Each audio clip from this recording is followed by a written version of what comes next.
So we're very honored to have Frank Harrell here. He gave a grand rounds talk in the morning, and this is the Division of Biostats series talk. So for those of you that were there this morning, I'll just be very brief about introducing him. He's the chairman of Biostatistics at Vanderbilt University.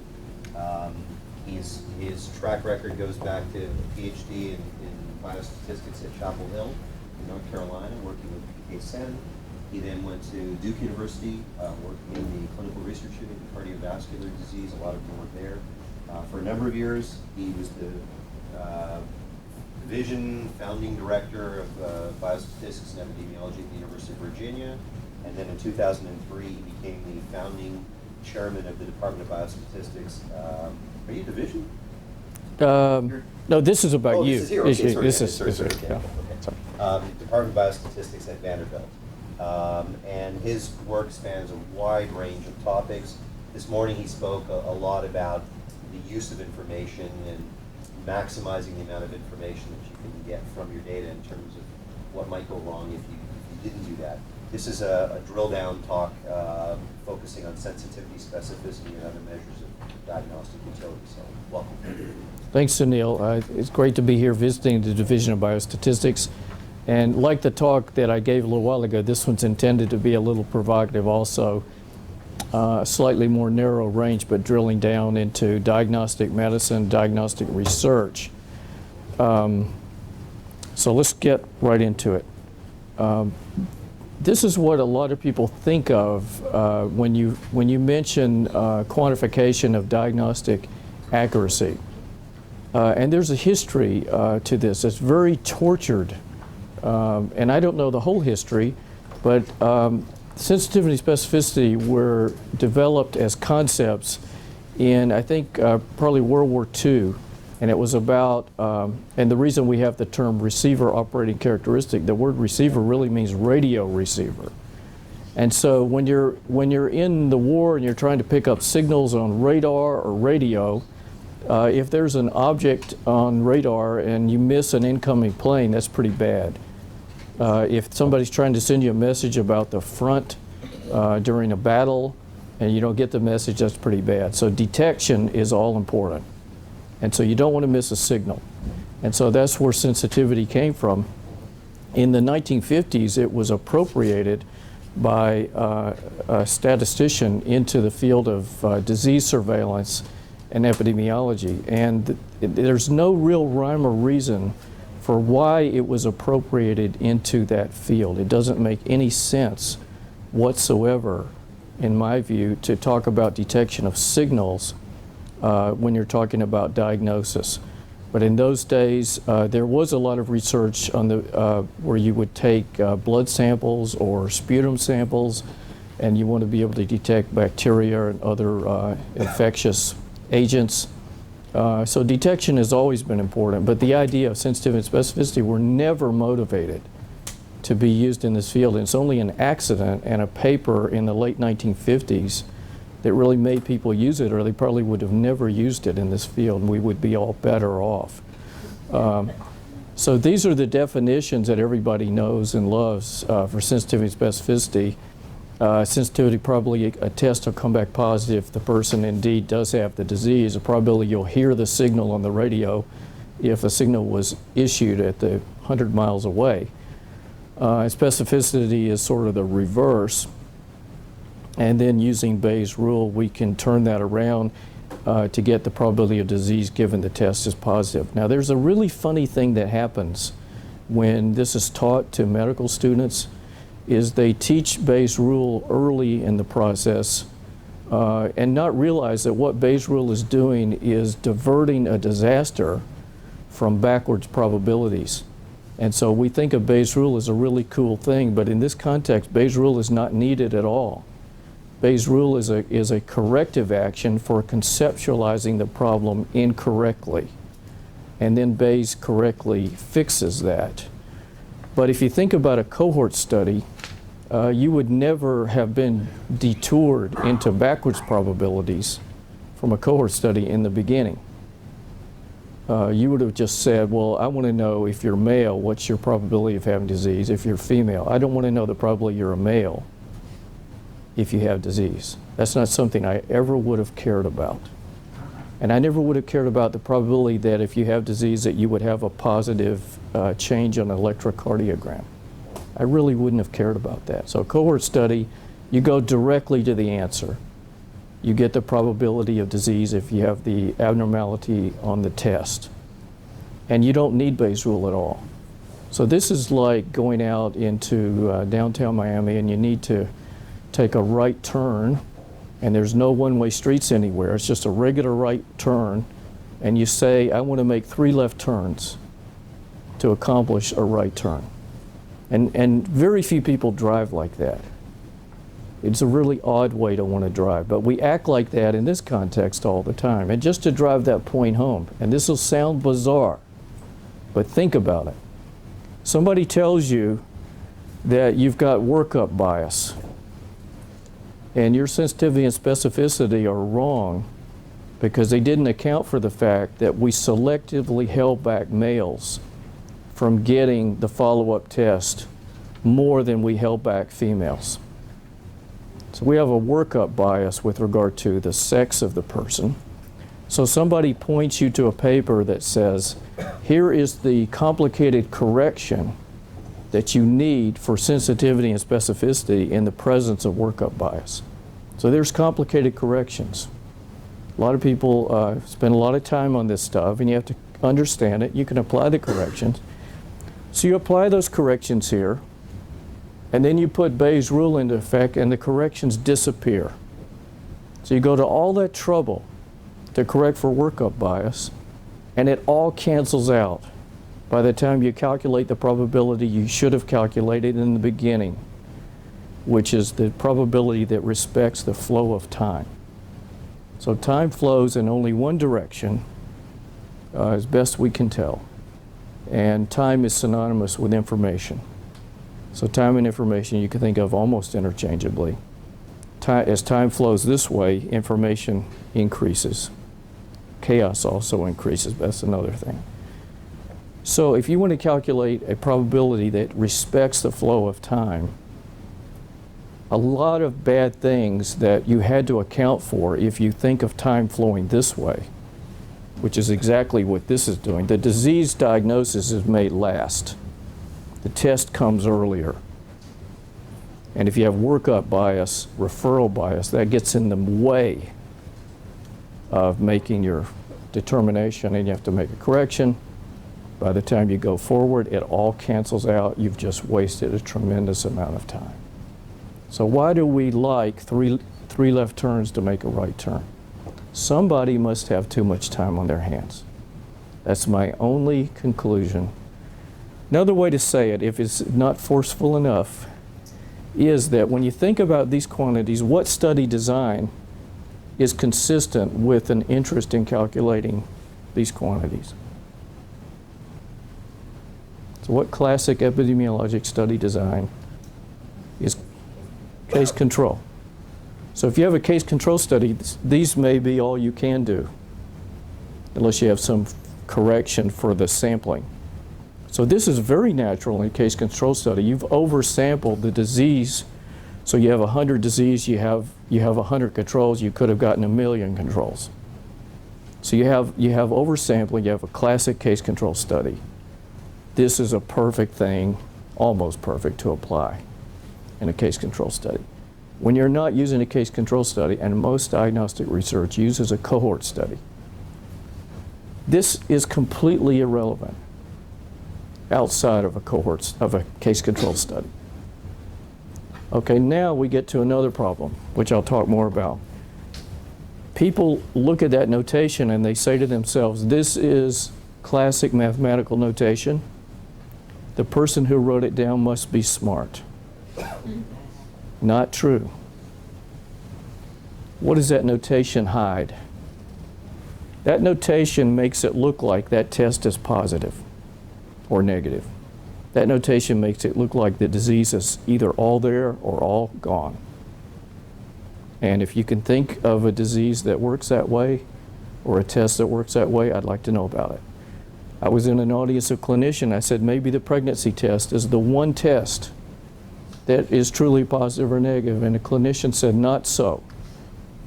That was an assay, and it was arbitrarily put a cutoff on the assay to call positive or negative. And that's why we have a lot of false positives. Pregnancy tests that causes a lot of consternation. Pregnancy test did not need to do that. It's an underlying continuous quantity. And if you at least put a gray zone in the middle to say, don't trust any of this, get another test. Instead of giving a binary result, at least give 3 levels. You have better decision making. So this notation in and of itself lulls people into a false belief that the test is positive and negative and the disease is positive and negative. So we're forcing the diagnosis to be binary, test binary. We got a problem with the flow of time and information. And then we're confusing group and individual decision making. So the way physicians are taught diagnostic quantification when they're in medical school, they're really taught group diagnosis. They're never told that what they're taught is group diagnosis. They think they're learning individual diagnosis. Physicians only care about individual diagnosis. I've never met a physician who said, I see 2 patients in the room at one time, and I'm making an average diagnosis over both of them. Never heard a physician say that. So diagnosis is inherently individual, and sensitivity and specificity are for groups. We're ignoring a lot of pretest information, and then we're doing dichotomization in general, which we know by now is evil. So this is a crazy analogy, and you all are going to come up with a better one. This one, I don't feel so confident that this is the best analogy, but it's an attempt. So you, like me, don't like to drive the speed limit. You're trying to make the decision. The decision is you're going to get pulled over, and we don't want to get pulled over. So what's our decision process? Speed limit happens to be 60 at this part of the road. And I say, well, I like dichotomization, so I'm just going to use the information that I'm going faster than the speed limit. Am I going to get caught? Well, that's not a lot of information. So a better decision point would be, well, if the speed limit's 60, are you going faster than 70? That would be more information. And if you dichotomize but better, you would use the fact that if you're in a pack, you're much less likely to get pulled over than if you're isolated from the other cars. But this is what the smartest decision maker asked. Of course, the smartest one says we need more data. We need to know how many police per capita are employed in this area, and what's the track record of tickets, are they on a quota system? You know, you could use a lot more data. But at minimum, this is the data that's easy to get. And you would just ask, how fast are you going? Are you exposed? And then you could make a pretty good decision. Medical diagnosis, we take this kind of craziness to the extreme. And it's quite embarrassing. And the reason it's worse than the example I just gave you is we're forcing the diagnosis to be positive or negative when it doesn't actually exist that way. And so you could say that we have input variables we're trying to use to make a diagnosis, and then we have the diagnosis, and they're on different scales, and those scales don't communicate with each other very well. So it's like saying, the speed limit's moderately high, I'm going fairly fast. Will I be caught? Now that sounds like a really stupid bunch of words, but that's an exact analogy to the medical diagnostic research that's done 99% of the literature. The diagnosis is not even well defined. They will say we're predicting diabetes versus not, and not quantify how much diabetes a person has. And then they will take a predictor variable and dichotomize it at some arbitrary level. So information is misused in both dimensions of the problem. How much worse could it get? Well, it could get one level worse. You could be thinking in backwards time. So you could be a sensitive motorist. You like sensitivity and you like p-values. This is the p-value sensitivity approach. Of all the motorists receiving speeding tickets, what proportion of them were going semi-fast? So if you like sensitivity, that's what you would like in the driving problem. Now think back to all of the stuff that you've had to endure about multiplicity adjustments of p-values. Okay, why do we have multiplicity adjustments? The first reason we have multiplicity adjustments is that people are testing null hypotheses. If you were to get rid of null hypotheses in functional MRI analysis, genomics, proteomics, and you would test interesting clinical effects, but not test against zero, almost all the multiplicity problems vanish. You turn it into a relevant, more estimation-oriented problem. How would you get rid of all multiplicity problems from group sequential testing in a clinical trial? The multiplicity problems from group sequential testing all come from the fact that the p-value is looking backwards in time. So when you're taking multiple looks at the data, it matters how you got there, because multiplicity in the group sequential framework means that somewhere along the line, as you test sequentially, you could have hit a positive, and the more looks you have, the more likely you are to have a false positive. So the schedule of looks matters, the number of looks matters, and that's all because the definition of p-value is backwards time order. And the Bayesians say, I want to know the probability of efficacy, and I want to calculate the probability of efficacy every millisecond for 4 years. So I'm going to have tens of millions of tests, and I'm going to stop the study the first millisecond that the probability of efficacy exceeds 0.95. What mistake am I making? And the answer is you're not making any mistake. There's no property you're disturbing. There's nothing going wrong. But by calculating forward probabilities, you're cutting through a whole field of research called group sequential monitoring boundaries and simplifying everything. So there is an exact correspondence between the sensitivity specificity workup bias correction, because it matters how you got somewhere if you're looking backwards, versus where are we and how do we interpret where we currently are. Those are different questions. So this is a slightly different way of looking at it. People form committees, and in committees bad things happen. And they create definitions, and the unfortunate thing that they do is they sometimes use the word positive. So what is the main example of positive mammogram? It's this category here. What did they define this category as? The probability of malignancy is between 3 and 94%.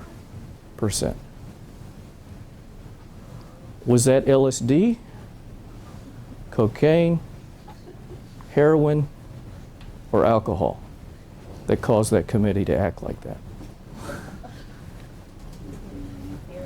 There's a clue that something's amiss because the probabilities don't touch each other.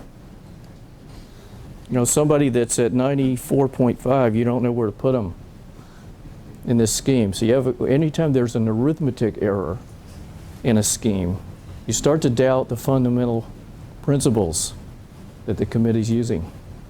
But of all the positive mammographies have ever been done, you know that 90% of those are false positive. What's the biggest cause? It's the fact that some person used the word positive in the scheme that was developed to interpret mammograms. What would have happened in history if you told the radiographer, the mammographer, to give me your best estimate of the probability, and over time you showed them that they were miscalibrated and you showed them how to correct it so that their best estimates are really true? and you leave it at that. The idea of calling something positive is highly dangerous. Think about diabetes. Somebody raises their hemoglobin A1C by 0.01, and they're labeled diabetic. They don't even stay above that level the next day. They revert to being less than 7 hemoglobin A1C the next day. The doctor didn't test it. Patient's still diabetic and will always be labeled diabetic. Will have trouble getting life insurance. Why do we define diabetes in a way that doesn't recognize you can move in and out of it?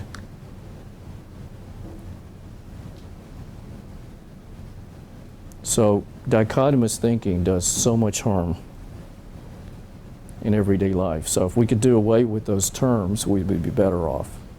So risk estimates are really what feed optimum decision making. If you want the best book on the subject, it's probably Nate Silver's book, Signal and the Noise.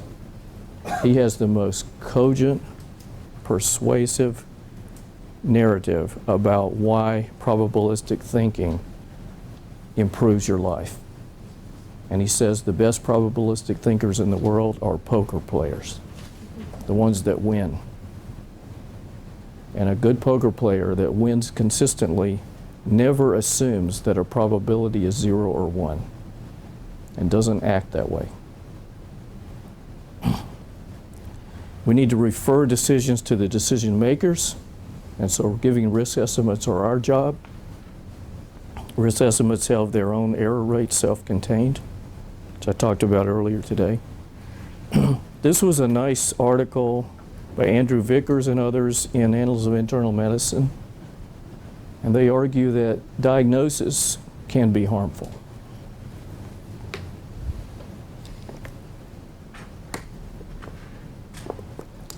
Diabetes and prostate cancer are two great examples where the diagnosis does more harm than good. The cut points used for the diagnosis were made up by a bunch of boys in the back room.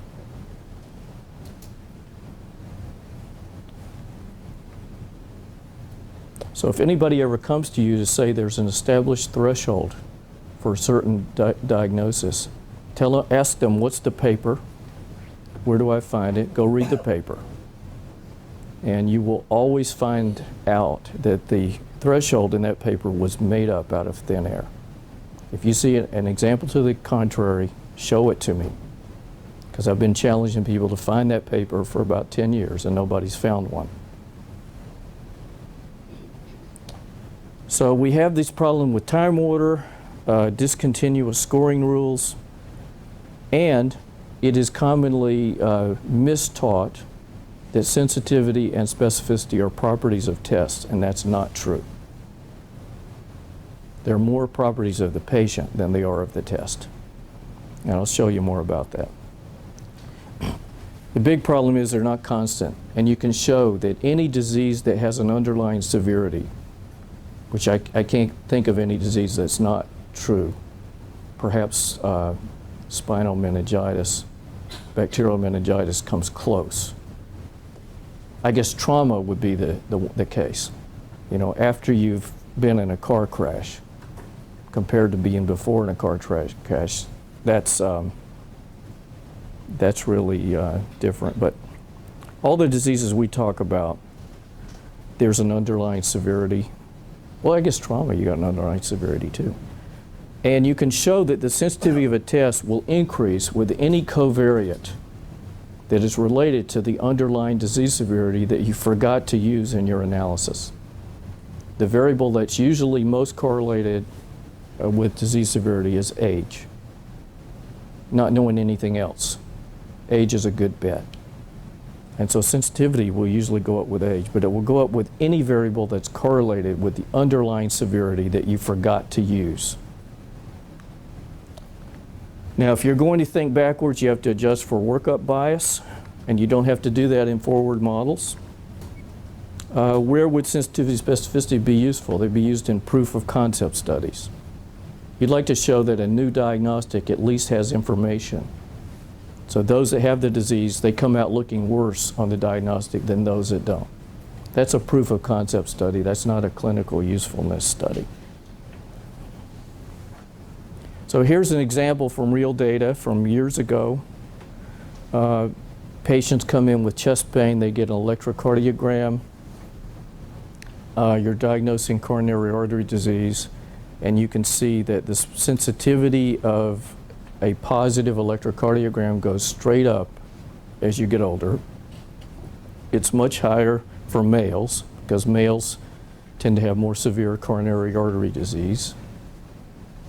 And of course, it's going to go straight up as the extent of disease goes up. So how many coronary arteries are affected, which is what we ought to be measuring, and the stenosis in the arteries, not whether there's any significant disease in any artery. So this is an extended disease measure that you forgot to use when you're classifying people as positive disease. And if you correlate that with the disease outcome, I mean, you see the sensitivity going up strongly. So we talk about bias of the first kind a lot in statistics. So a bias of the main kind is you have asymmetric errors in an estimate. You tend to err on the side of guessing too high for something. But you can make something measured with zero error and estimate the wrong quantity and be making a worse error than anything. So the wrong quantity would be, for example, disease present or absent. So I talked about this example earlier, so I won't go over it again, but this is a problem with the accuracy score that people use. Sensitivity and specificity will give you exactly the same problem. This is the overall proportion correct. So a measure that's an improper measure is fooled. And you'll select the wrong variables, and you'll select the wrong model and the wrong weights. And so if you look at the world of machine learning as applied to genomics, probably 90% of machine learning is using an improper scoring rule and selecting the wrong genes and giving the wrong weights to the genes they select. That's because people doing machine learning typically are not schooled in accuracy scores. They will just take the most obvious accuracy score and assume you should always use it. So ROC curves are based on sensitivity and specificity and have a lot of application in radio receivers. Looking at a range of frequencies. But the receiver of a diagnostic measurement wants to base a decision on a particular covariate value for the patient at hand, X sub C. And somebody who's making a diagnosis is not interested in how well he would have done using a different cut point. So if you look at what's behind an ROC curve, that's exactly how you build an ROC curve. What happens if you use different cut points? Well, for the patient at hand, that's completely irrelevant. So there's been a lot written about this. David Hand said that the area under the ROC curve implicitly has an empirical weighting derived from the data, which is nonsensical. The relative importance of misclassifying a case as a non-case compared to the reverse cannot come from the data. It has to come from what happens when you tell somebody they have cancer they don't have. What happens after that? Psychological distress. You measure that some different way. That's not part of the analysis the statistician has access to. So another way of saying this is you have to be careful in everything you do that involves data, that you're using the right conditioning. So the idea of sensitivity and specificity, you're conditioning on X greater than X sub C. So in the driving example, I'm conditioning on speed is greater than the speed limit. That is improper conditioning. Improper conditioning means that you're not using the information that you currently have at hand. That's improper conditioning. So proper conditioning is you use the speedometer you don't use the fact that you're exceeding the speed limit. But ROC analysis is using whether you exceed the speed limit. It's not using your current speedometer. So the goal of decision making is to minimize expected loss or cost or disutility. So you have to have a utility function to be able to do that, and you have to have the probability of disease. So if D is the decision and O is the outcome, the utility for the outcome is the utility function. You can calculate the expected utility of the decision, and that gives you the means for optimizing the decision. So you want to optimize the expected utility. That gives you the optimum Bayes decision. And there's a nice Wikipedia article about that. So if you look at the optimum Bayes decision, you have to look at what it involves. It involves a probability distribution, a utility function, and it involves the probability of disease. It doesn't involve whether your blood pressure exceeds 120/80. It involves the current values of all the relevant covariates. So logistic modeling from a cohort study is easy to do, and it really should be the gold standard for this kind of analysis. So we've got standard notation everybody's seeing. We just separated the test variables out from the rest of the covariates. And we have to remember, and this allows this, that the test can give more than one output. So when you run an exercise electrocardiogram, you're going to find out what was the electrocardiogram abnormality extent and how little stress was needed to make the person experience that. So you're going to have how much exercise they did or what was their heart rate, and you're going to have the ECG change and anything else you want to bring. So this could be, in biomarker research, this could be 10 biomarkers. It could be any number of things. It could be a single test output that is continuous. It could be white blood count, for example. So the pretest probability just ignores T, and the post-test probability includes T. So the real clinical question is, how much different is the pretest probability from the post-test probability? That's how you measure the impact of the information. And then all of this extends to the general case. You could extend this to longitudinal diagnostics easily. But what's even easier to extend it to is the disease being continuous or ordinal. So you could have hemoglobin A1C as the Y variable, and you could use a proportional odds model to model disease severity. So we should be modeling disease severity, not disease present or absent, and this framework works perfectly for that. So here's just some example nomograms from history where people have used logistic models and put together risk prediction rules and validated them carefully. So this is one from 1983 for using the type of angina here and information about previous heart attack and electrocardiogram, diabetes. These are just logistic regression coefficients multiplied by 10 and rounded to the nearest whole number. And then you add all those up, you get risk points. And then you look up age interacts with some other variables, which is why you have different age scales here. You add that stuff up, and you intersect those two, and that gives you the risk prediction. This is a diagnosis of bacterial meningitis, where the ROC area was 0.99, and the ROC area was validated at 0.98 and 0.97 in two different populations, one in France, one in a veterans population. So you just, you have 4 continuous variables, and this thing here is on the scale of 4 times the log odds, and this is the probability of having bacterial meningitis. This is an example from an ordinal model. So this was using proportional odds model back in 1991. And the outcome here is you do a colonoscopy, and colonoscopy looks completely okay. It has a polyp, and then it has, or you find a polyp that looks really precancerous, or you actually find cancer. So you have these different levels of diagnosis that you can use with an ordinal model. And then when you're using the nomogram to get probabilities, you can get it for the worst outcome, a bad-looking polyp, or cancer, or anything. So now we get into diagnostic yield.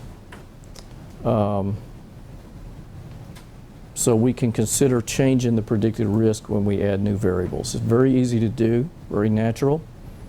And the Pensina idea, which is related to R squared, and it's related to maybe the Youden index, I'm not sure. Average increase of risk disease when disease is present, plus the average decrease in risk of disease when disease is absent. Those are sort of natural things to do. And they're measuring the impact of a new variable or a test on the absolute risk scale. But this is the gold standard. This is what has the most statistical power. So if you want to ask, does this marker add to your ability to diagnose? Then you would have a statistical model. You would adjust for all the things that you should already know, including symptoms and age and sex. And then you would just do the gold standard test and be done with it. So there's a whole literature, whole journals have been devoted to developing new tests for this because nobody ever asked what was wrong with the old test.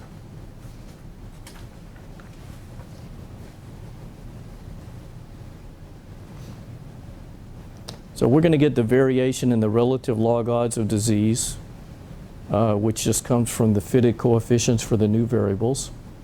So it's more complicated to get the variation in absolute risk, but we can do that too. And we're holding the other x's constant. So one way to summarize that is Genies mean difference. So this is the measure of dispersion that H.A. David has shown is rediscovered about every 50 years, starting from the 1700s. So this is an amazing index. So it's the mean absolute difference between any two subjects. And if you happen to have a normal distribution, this index is 98% efficient when compared to the standard deviation. And it's more interpretable than the standard deviation. So you can do Genies mean difference or interquartile range. And if you anti-log that, one way to state this result would be the typical modification of pretest odds of disease is by a factor of 3.4. Now this is ignoring absolute risk, which we don't want to ignore for long. This is just looking at relative odds. So you would say, instead of calculating an odds ratio for having a negative versus a positive test, which the test is not binary, and if there's not many positive tests, you'll make that odds ratio look overly good. This is getting the typical odds ratio that takes into account the whole distribution of the test output. So a test that's very seldom giving you a different higher answer, it would give rise to a very unimpressive odds ratio. So this would be called the Genies mean difference odds ratio, or you could do an interquartile range odds ratio over the distribution of the test output. And so there is a relationship between the risk of disease for someone with a negative test and the increase in risk that they will have if the tests were positive and if the tests were binary. And that relationship is dependent on where you are in the risk. You're going to have more movement when you're in the middle because you have somewhere to go, whereas you can't get any less sick than this. And you're going to have more movement when the odds ratio is large. But this is the simplest way to do it. So this was a panel I was part of. The paper came out in the cardiovascular literature trying to lay down some standards for biomarker research in cardiovascular disease. And so the statistics you're looking at is the pretest probability for each subject, and then the post-test probability for each subject, which has in it your baseline variable, but it also has in it the test results. And those test results could be multivariate. and then you just plot the pre-test versus the post-test, and that usually forms a plot that looks like a football. So some people call it a football plot. And so the basic answer is in that plot. You don't necessarily need to summarize that.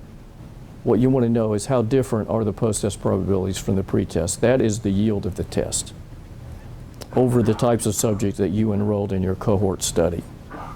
You could summarize that by calculating the 10th and 90th percentiles of post as a function of pre. And so quantile regression would be a really nice way to do that. I'll show you an example. Before we get to that, you do have to show that your risk estimates mean something. And so you have to do a careful calibration analysis that shows that when you predict the probability of disease, that you're really close to the actual probability. And this is where people get sidetracked with all sorts of strange ideas about how to validate predictions by doing things like deciles of the prediction. You don't want to use any binning. So just like categorization of risk factors causes problems, categorization of predictions causes a loss of statistical information. So calibration curves should always be smooth, and we have ways of doing this with sensor data for calibration curves nowadays. So this is just using the low S smoother to relate the predicted to the actual, and that smoother estimate is the calibration curve. So you want to see how far from that, how far from the 45-degree line is that. So calibration curves should be done rigorously and continuously. And you also can show the distribution of the predicted risk to know which part of the curve to worry about more.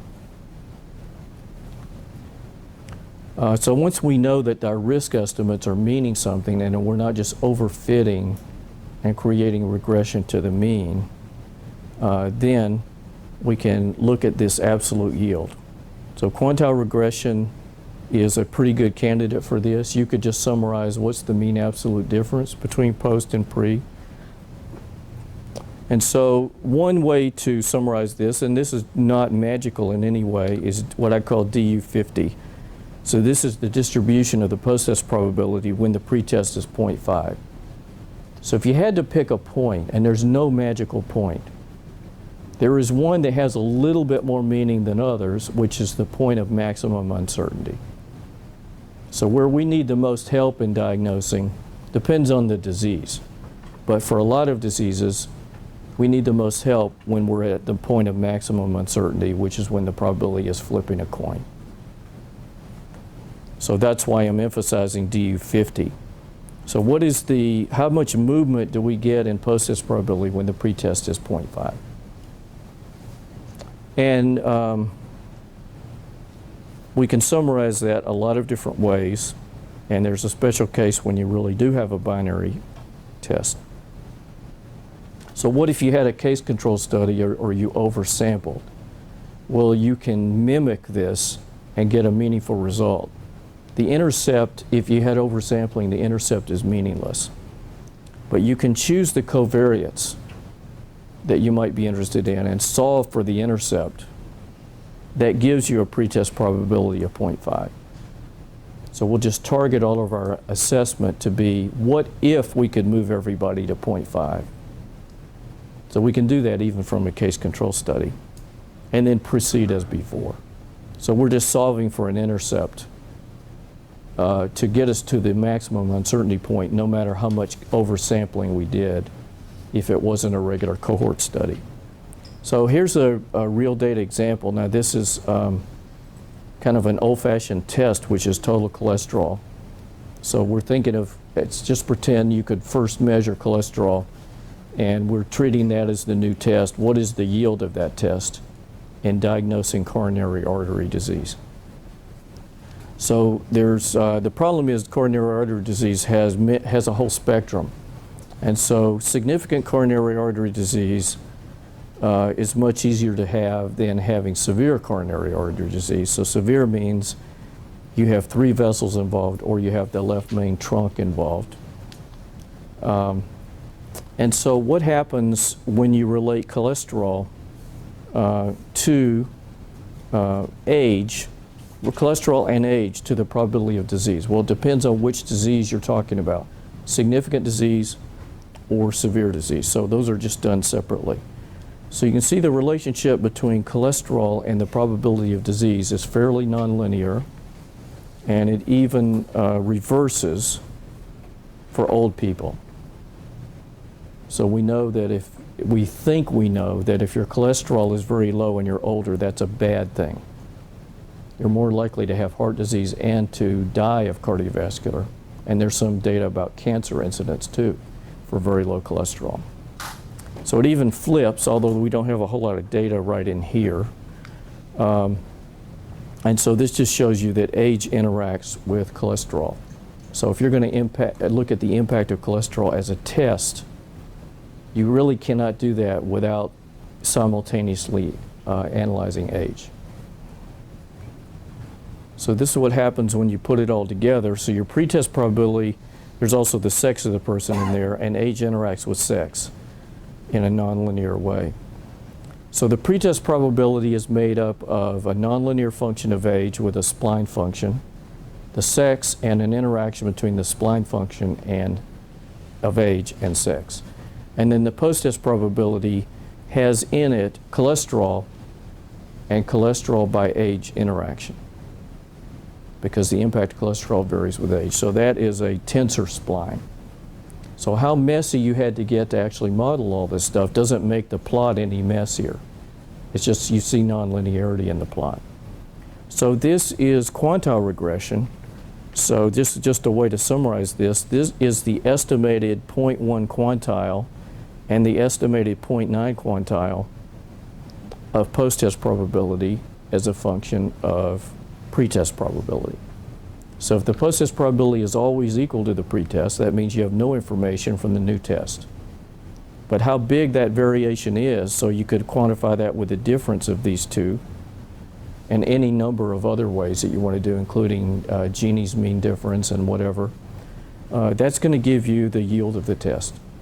So if you expect cholesterol to tell you that you definitely don't or definitely do have proven anatomical coronary artery disease, well, you're not going to be too happy by just adding cholesterol to your arsenal. So to summarize, we need to use measures that are relevant. So you could think about in a clinical trial, what's the relevant measure? What is the probability that the drug works? That's why the Bayesians talk so loudly. They think they have the relevant measure. We don't really care if the drug doesn't work, what's the chance of observing something like what we just observed? You really think about that and take a break and ask what person in their right mind would actually care about that. Because that doesn't even comment about the clinical trial at hand. That's a long-term experience sort of quantification. And the same in diagnosis. So what we want to know is what's your odds or chance of having disease? And so everything that we do should be aimed at that. And the diagnosis comes last, the workup comes first. Improper scoring rules lead to suboptimal decisions. Risk modeling done the traditional way, but being flexible, like the usual things we worry about, nonlinearities, interactions, can be more than useful in this setting. You don't necessarily need new tools.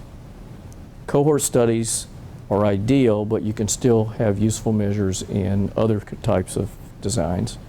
And then categorization is truly evil. So I hope I've given enough opinions for one day. And I appreciate everybody listening. I'd be glad to have questions and criticisms.